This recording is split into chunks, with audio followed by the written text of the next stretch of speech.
Security Force na Kangpokpi District ki Tongan Tonganba Mapham anida thiba humba ki thabak chathabada khutsu khulai kya Marum phagatpa ngamle hairi. Police tagi fangba pau amana hai Kangpokpi Police Station na konba lungfau amasung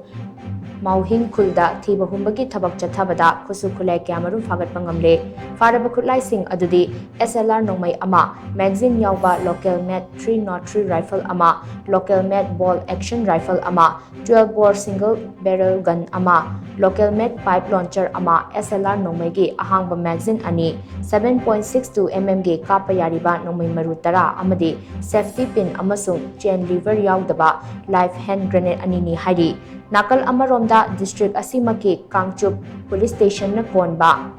Mapham village amasung thangnana leidiba Kangchup Chiru Khuldagi khutsu khulai kya Marum phagatpa ngamle hairi. Phagatlaba Khutlai sing adudi magazine ani ga konana SLR nongmai ani magazine yauba insas rifle ama 12 bore SBBL nongmai ama .22 rifle ama local made cell launcher gun ani local made improvised mortar ama 36 hand grenade ani multi grenade launcher live ammunition ama amadi 12 bore live ammunition ahumni haina pau police ki pau asina makhatari.